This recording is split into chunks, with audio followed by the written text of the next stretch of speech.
मेरा संसार प्रज्ञा को मैं नमन करती हूँ, जोहार करती हूँ।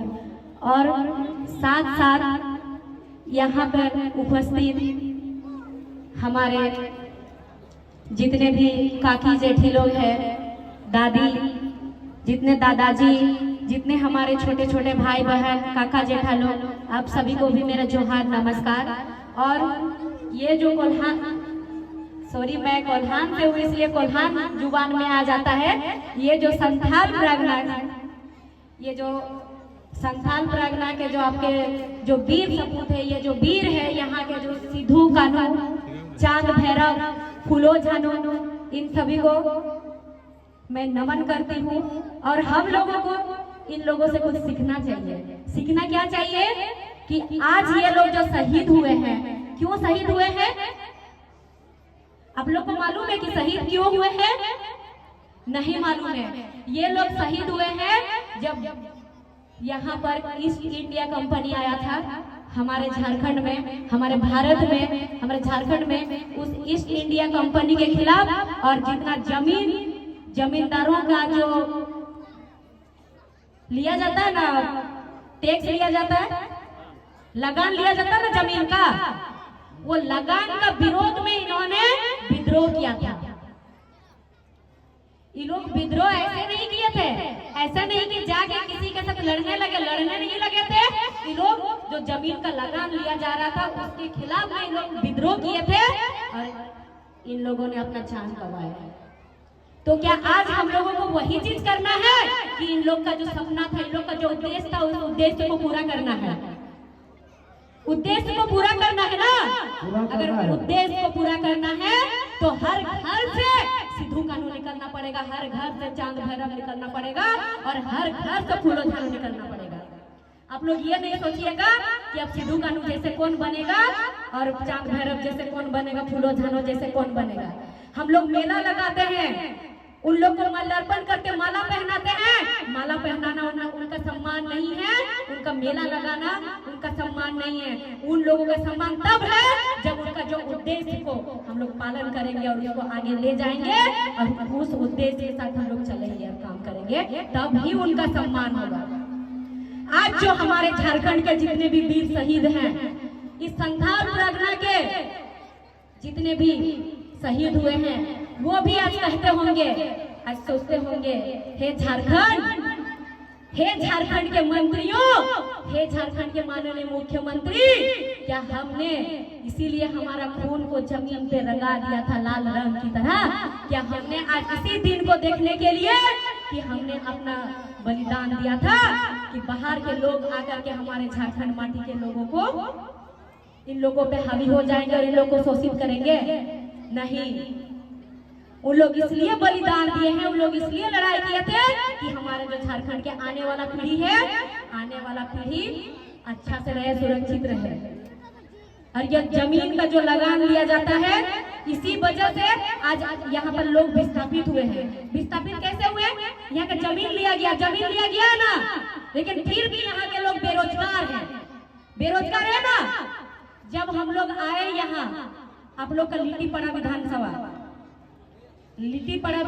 जब हम लोग घुसे तो देखे यहाँ इतना विस्थापित है। यहाँ पहाड़ों को, यहाँ सामने दिख रहा पहाड़ को काटा गया है। ये हमारा प्राकृतिक संपदा, प्राकृतिक है ना। ये तो कोई लाके पहाड़ नहीं बनाया था, प्राकृतिक है, लेकिन इस पहाड़ को काटा गया है। यहाँ के लोगों को विस्थापित किया गया है, लेकिन यहाँ के लोगों को रोजगार नहीं दिया गया। लोग रोजगार के लिए दर दर भटक रहे हैं। और कुछ दिन पहले का पेपर में दिया हुआ था, पेपर में यही दिया हुआ था। आप लोग जानते हैं हरियाणा राज्य जानते हैं ना। हरियाणा का नियम है, वहाँ है कि अगर वहाँ कोई कंपनी बैठेगा तो 75% वहाँ के लोगों को रोजगार नहीं दिया जाएगा। कुछ वकील साहब बोलते हैं कि झारखंड में भी वही नियम लागू होना चाहिए। क्या लागू होना चाहिए? लागू होना चाहिए। आप लोग कैसे हाँ बोल देते हैं? इसमें बोला गया है अगर कोई कंपनी बैठेगा तो लोकल लोगों को 75% रोजगार नहीं दिया जाएगा। क्या लागू होना चाहिए ये नियम?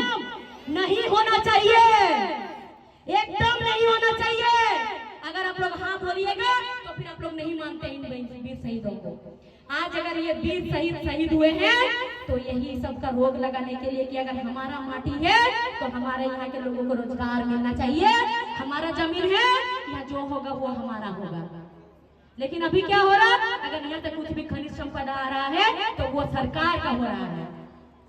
सरकार पहाड़ काट के लेके चले जा रहा है और यहाँ पर मूर्ख पे मूर्ख बनाया जा रहा है और जातिवाद पे वोट लिया जाता है और आंदोलनकारियों का नाम का इस्तेमाल करके वोट लिया जाता है ना, आंदोलनकारियों का नाम का इस्तेमाल किया जाता है। लेकिन उनका जो उद्देश्य है, उद्देश्य को कोई पालन नहीं करता है और ना उद्देश्य के बारे में कोई एक शब्द मुंह में जुबान पे अपना लाता भी है। कोई नहीं लाते हैं अपना जुबान पे उनके जो उद्देश्य थे। उनका उद्देश्य यही था कि हमारा जंगल जमीन को बचाना है और हर घर से हम लोगों को एक एक क्रांतिकारी पैदा करना है, एक आंदोलनकारी पैदा करना है। तभी हम लोग बचा सकते हैं इस राज्य को और आपके इस संथाल प्रांगण को।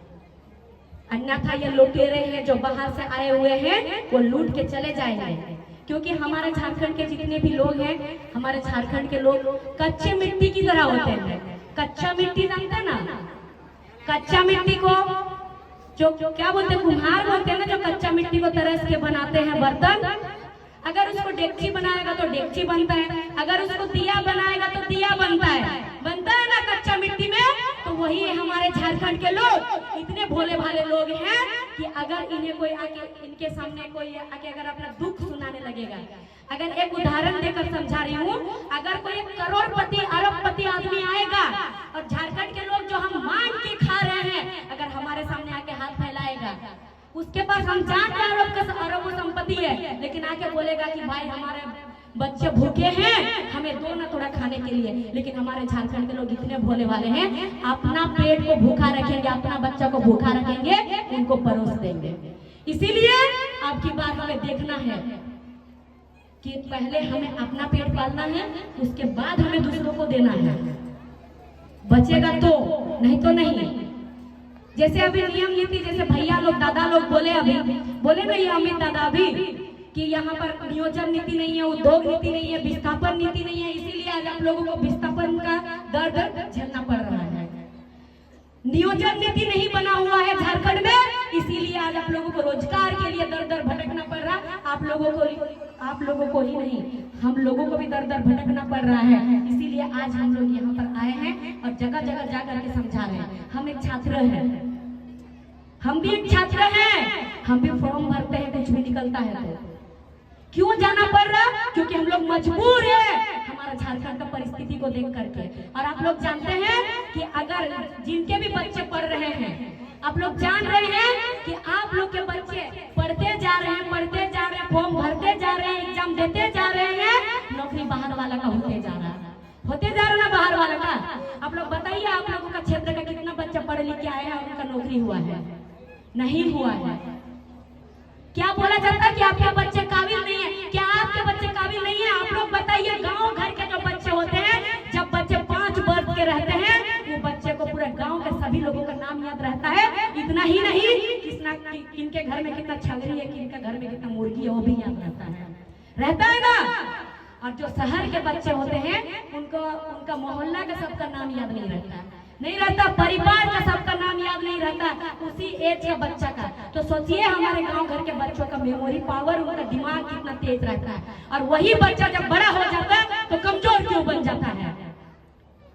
फिर उसी बच्चा को बोला जाता है कि आपका बच्चा का इंटरव्यू में नहीं होगा, आपका बच्चा परीक्षा में पास नहीं हुआ। अरे कैसे नहीं होगा आपका बच्चा परीक्षा में पास?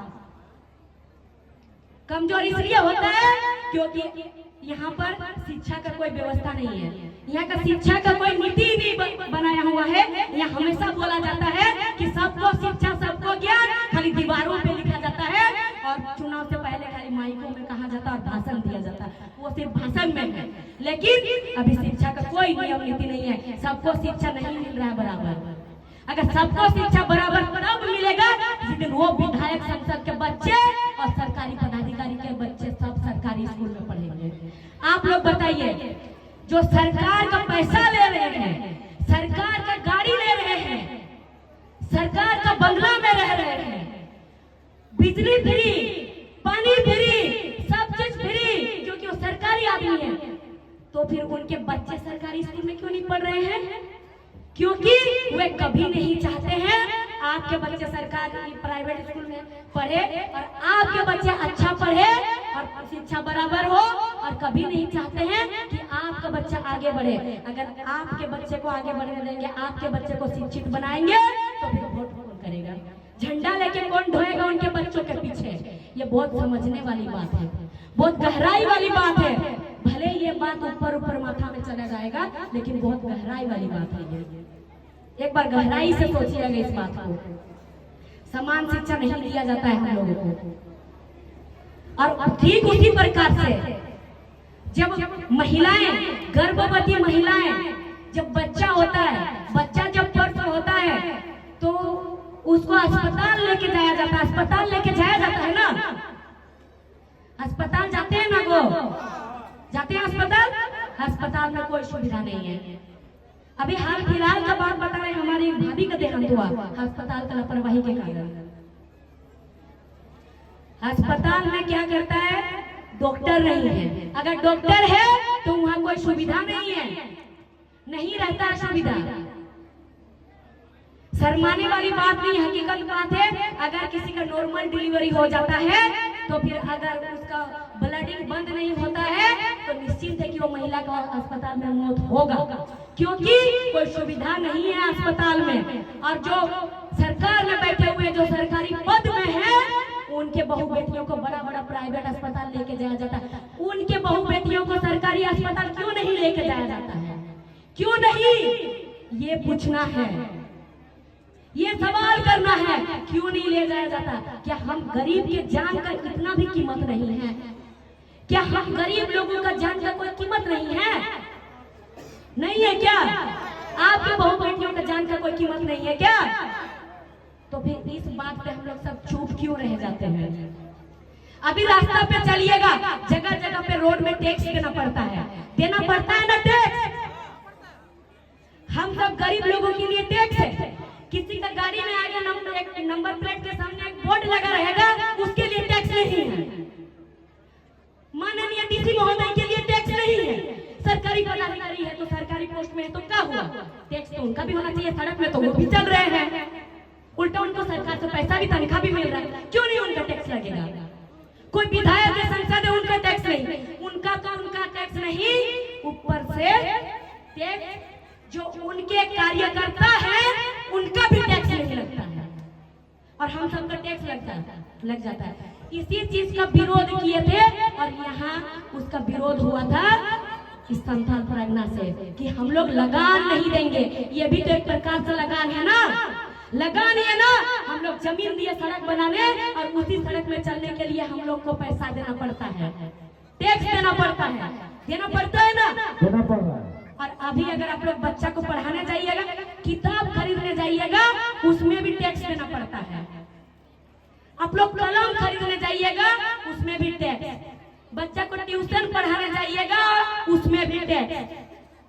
चावल खरीदने जाइएगा, उसमें भी टैक्स। हर चीज में एक्स्ट्रा पैसा। टैक्स का मतलब क्या होता है?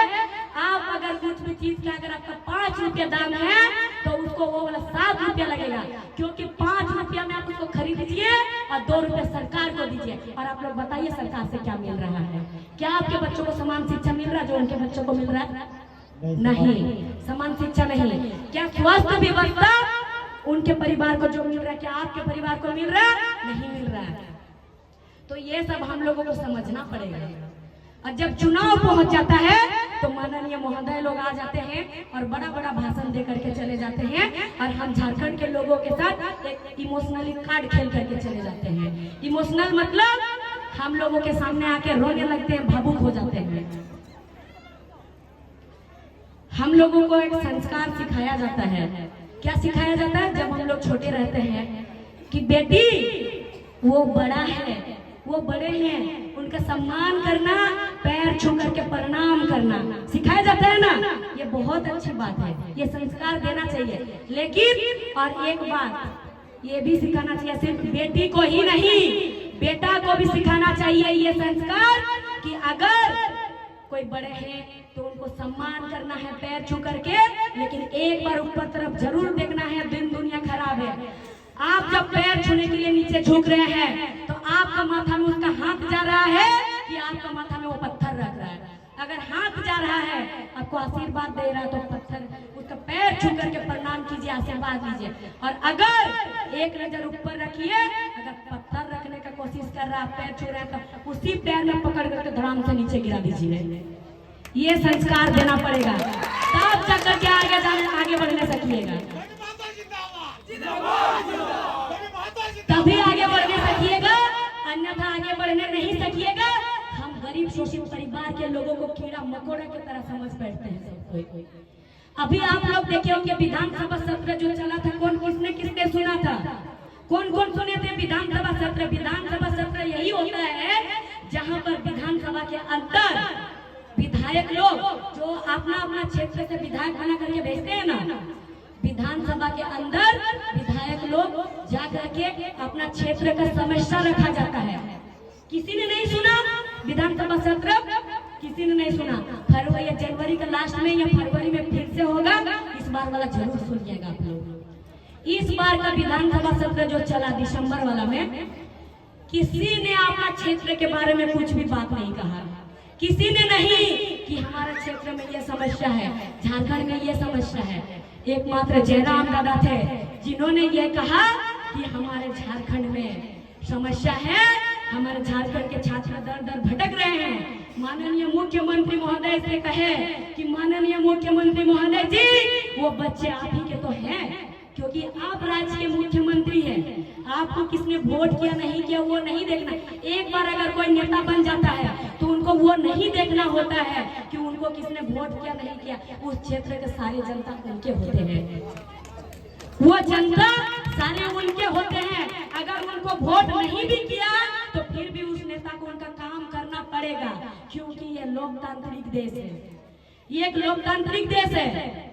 लेकिन हमारे जितने वीर शहीद है, आज वो लोग भी रोते होंगे, वो लोग कभी सीना, वो लोग कभी छाती चिरता होगा, बिलखता होगा, रोता होगा, ये बोल के कि हमने इसीलिए बलिदान दिया था। क्या हमारे जो आने वाला अगला पीढ़ी है, ये पीढ़ी चुपचाप सहता रहेगा? क्या आप लोग भूल गए ये संथाल परगना एक वीरों की धरती है? या घर घर में सिद्धू कानून है, घर घर में फूलोझाना है, घर घर में चांद भैरव है। खाली आपने अंदर को जगाना पड़ेगा, अपना अंदर का डर को हटाना पड़ेगा। इस अंदर का डर को अगर हटाइएगा, अपने आप को अगर जगाइएगा, तो कोई माई के लाल नहीं होगा कि आज आप लोगों को यहाँ पर विस्थापित का दर्द झेलना पड़ेगा और आप लोगों को इस तरह से रहना पड़ेगा। कोई नहीं कर पाएगा, और कोई नहीं, या कोई पैदा ही नहीं हुआ दुनिया में कि आकर के यहाँ पर आप लोगों को इतना शोषित पीड़ित रखेगा। कोई नहीं कर सकता है, क्योंकि पूरा पावर आप लोगों के हाथ पे है, क्योंकि आप लोग वोट देते हैं। जो वोट देता है पूरा पावर उनके पास रहता है। लोकतांत्रिक देश का तो यही सबसे बड़ा खूबसूरती है। ये जो लोकतंत्र है, ये सबसे बड़ा खूबसूरती है। इसका सही तरीके से इस्तेमाल कीजिएगा, बार बार शोषित होते नहीं रहिएगा, और वैसे लोगों को भेजिएगा विधानसभा के अंदर अगला चुनाव में जो आपके समस्या को रखे, आपके बातों को रखे। ऐसा नहीं कि बार बार किसी को बना के भेज रहे हैं, वो बार बार आके मूर्ख बना के चला जा रहा कि इस बार बात रखेंगे। अरे तो 5 साल जब आपने कुछ नहीं किया तो इस बार आप क्या उठा लोगे, क्या कर लेगा? एक बार जब अगले बार कुछ नहीं किया तो बार बार जाके क्या उखाड़ लेगा? कुछ नहीं, अपना परिवार को खाली आगे बढ़ाएगा, अन्यथा उसके अलावा और कुछ नहीं करेगा। आकर के यहाँ पर खाली इमोशनल करता, इमोशनल अत्याचार करता सबके ऊपर। तो ये चीज सबको समझना पड़ेगा। और जैसे यहाँ अभी दादा बोले, जो यहाँ के विधायक प्रत्याशी थे, इन्होंने कहा कि हम लोग हारे नहीं।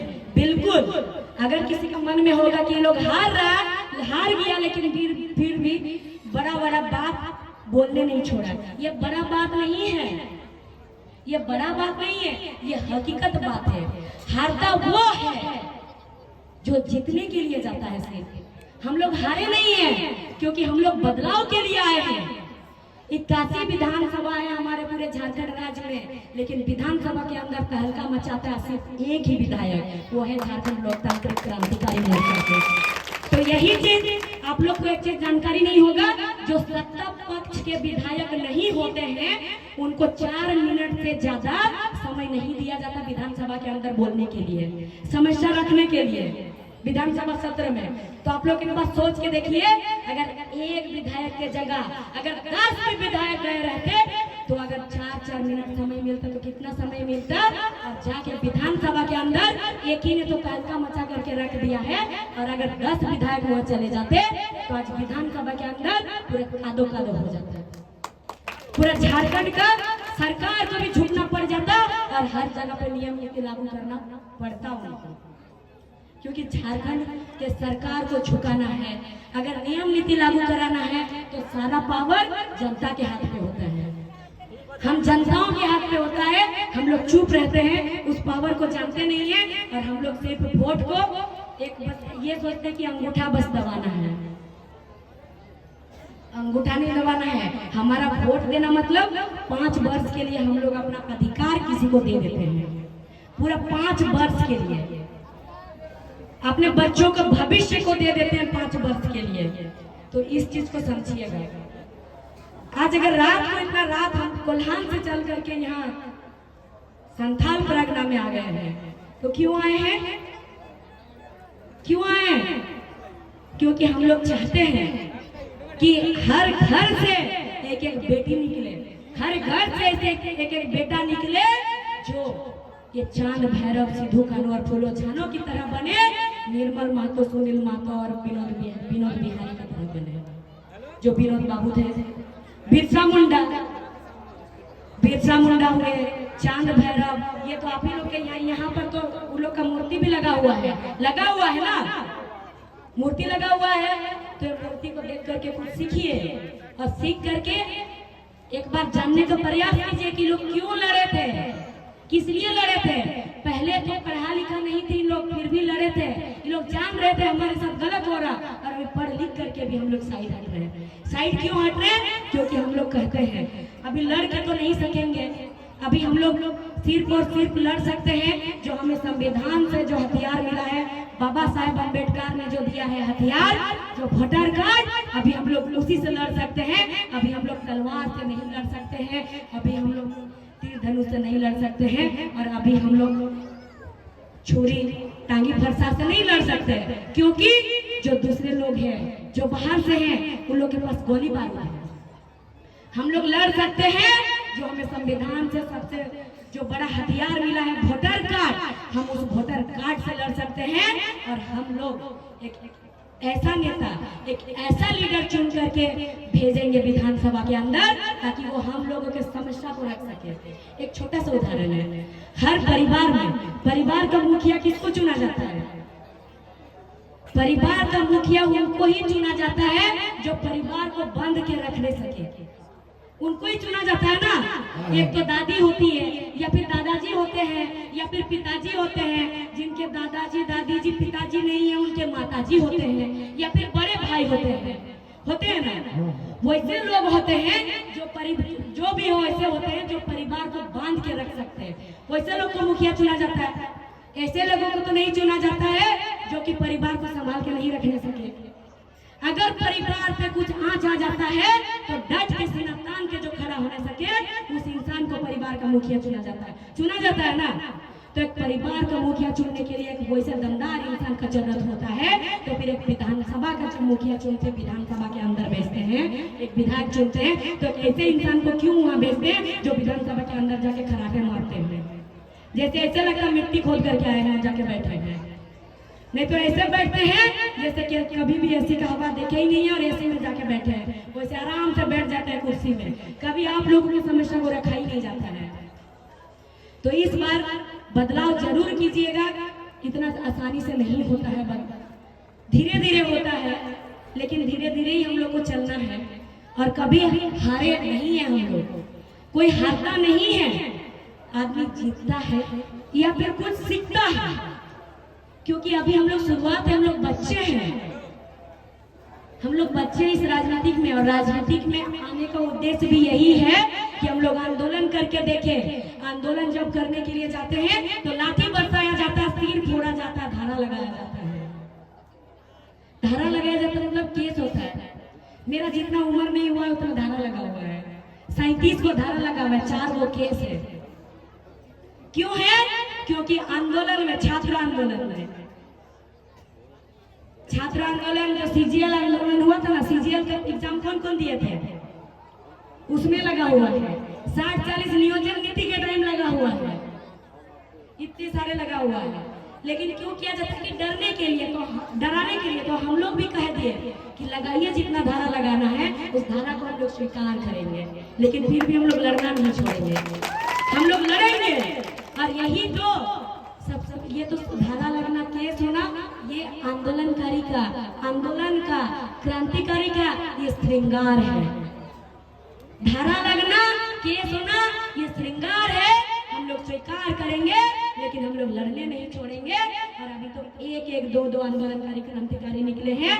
अभी गांव ही नहीं, घर से हम लोग निकालेंगे और हमारा झारखंड के लिए लड़ेंगे और हमारा झारखंड का दिशा दशा को बदलेंगे और एक नया झारखंड का निर्माण करेंगे। नया झारखंड मतलब अलग झारखंड नहीं बनाएंगे। इसी झारखंड का हम लोग नियोजन नीति, उद्योग नीति, विस्थापन नीति, ये नीति बनवाएंगे। नीति कौन बनाता है? सब बोलते हैं कि राजनीति गंदा चीज है। राजनीति कभी गंदा चीज नहीं है। पढ़े लिखे लोग राजनीति से हट जाते हैं, गंदे लोग घुस जाते हैं और उसको गंदा बना देते हैं। राजनीति कभी गंदा है नहीं। अगर राजनीति गंदा है तो आप अगर कपड़ा पहन रहे हैं तो इसका तय कौन करता है? राजनीतिक, जो राजनीतिक पे कुर्सी पे बैठे हुए हैं। अगर महिलाएं एक बिंदी लगाती है, अगर आप लोगों के पत्नियां सिंदूर लगाती है, चूड़ी पहनती है, बिंदी लगाती है, साड़ी पहनती है, तो उसका रेट, उसका जो मूल, उसका जो भाव कौन बनाता है? जो राजनीतिक कुर्सी पे बैठे हुए हैं वो लोग। अगर गंदे हैं तो फिर इस चीज को हम लोग स्वीकार क्यों करते हैं? आपके बच्चे का नौकरी होगा कि नहीं होगा, इसको तय कौन करते हैं? जो राजनीतिक पे बैठे हुए हैं वो लोग। आप किसान है, आपके घर के आप धान कितना में बेचिएगा, उसका रेट तय कौन करते हैं? जो राजनीतिक पे बैठे हुए हैं। तो फिर राजनीति गंदा कैसे हुआ? इसीलिए राजनीतिक में हर एक वैसे युवा और युवतियों को आना पड़ेगा जो पढ़े लिखे हैं, जो नौजवान हैं। और इस बार हम लोगों को विधानसभा के अंदर और संसद भवन दिल्ली के अंदर वैसे व्यक्ति को पहुंचाना पड़ेगा जो आवाज उठाते हैं, जो आपके साथ लड़ते हैं। और हर जगह एक चीज देखे हैं कि वोट जब आता है लोग मैया सम्मान में चले गए और दे दिए वोट और दोबारा से सरकार बना दिए। और जब उनके जमीन जायदाद चले जाते हैं तो याद करते हैं फिर से वही लोग झारखंड लोकतांत्रिक क्रांतिकारी मोर्चा को। तो इस बात को याद रखिएगा कि जो आप लोग याद करते हैं उस वक्त वोट के टाइम एक बार याद कीजिएगा आप लोग, और झारखंड लोकतांत्रिक क्रांतिकारी मोर्चा को एक बार आप लोग पहुंचाइएगा विधानसभा के अंदर और एक बार उनका सरकार बना दीजिएगा। और देख लीजिएगा आप लोग कि आप लोगों को कभी भी दर दर भटकने का जरूरत नहीं पड़ेगा, इस तरह से लड़ने का जरूरत नहीं पड़ेगा।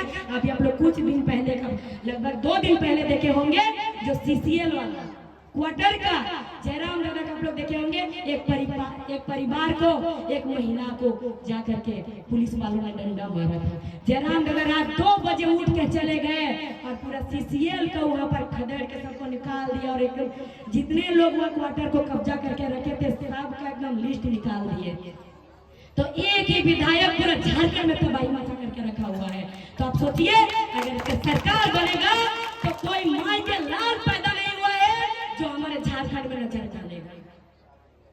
तो ये चीज हम एक बात हमेशा कहते हैं कि हम लोग कहीं भी जाते हैं तो हम लोग को बोला जाता है कि जंगली है, झारखंड के है मतलब जंगली है, बोला जाता है ना। हम लोग को जंगली की तरह व्यवहार किया जाता है ना।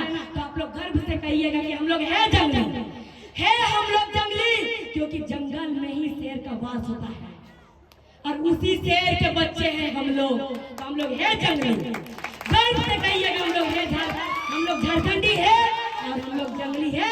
हम लोग शेर, उसी शेर के बच्चे हैं हम लोग और उसी शेर दिल वाले हैं हम लोग डरते नहीं है किसी से। अपना अधिकार के लिए हम लोग अपना जान भी देने के लिए तैयार हैं। तो ज्यादा नहीं कहेंगे, ठंडा का मौसम है, आप लोग भी यहाँ बैठे हैं, लेकिन आज यहाँ से हम लोग जा रहे हैं इस संताल परगना की धरती से, इस वीरों की धरती से। लेकिन दोबारा जब आएंगे तो हमें दिखना चाहिए ये चांद, भैरव, सिद्धू कान्हू और फूलो झानो की तरह, और भी यहाँ दिखना चाहिए। क्योंकि इसी आशा और उम्मीद से हम लोग यहाँ आए थे। अगर झारखंड का दिशा दशा को बदलना है, सुधारना है, तो फिर से हर घर में चांद भैरव सिद्धू कानू फूलो झलो निकालना पड़ेगा, तभी हम लोग सुधार सकते हैं झारखंड का दिशा दशा को, अन्यथा कभी नहीं सुधार सकते हैं। तो इतना ही कहकर मैं अपने वक्तव्य को यही समाप्त करती हूँ और मैं उन लोगों से माफ़ी चाहूँगी जो यहाँ मंच पर उपस्थित, जो मंचा से और जो संबोधन के टाइम देखिए आप लोगों के छोटी बहन हूँ और बोलने में थोड़ा बहुत भूल चूक हो जाती है, तो अगर किसी का मन में कुछ ठेस पहुँचा हो तो माफ़ कर दीजिएगा, क्योंकि संबोधन में थोड़ा जल्दी में थे, अंधेरे का समय था तो नहीं बोल पाए, क्योंकि बाकी लोग भी काफ़ी समय से शायद आए हुए हैं। और आप सबों की बहुत बहुत धन्यवाद और आप सबों का सदा आभारी रहेंगे हम लोग। ये जो झारखंड लोकतांत्रिक क्रांतिकारी मोर्चा है सदा आभारी रहेगा आप लोगों का कि आप लोग अपना इतना कीमती वक्त इतना रात तक यहाँ पर दिए। और अगर कहीं भी बोलने में थोड़ा बहुत भूल चूक हुई हो, आप ही लोग का छोटी बहन है, आप ही लोग का नातनी है, आप ही लोग का जो छोटे छोटे भाई हो, आप ही लोग का दीदी है, आप ही लोग का बहन बेटी है, माफ कर दीजिएगा और सभी को बहुत बहुत धन्यवाद। आए बाय सर।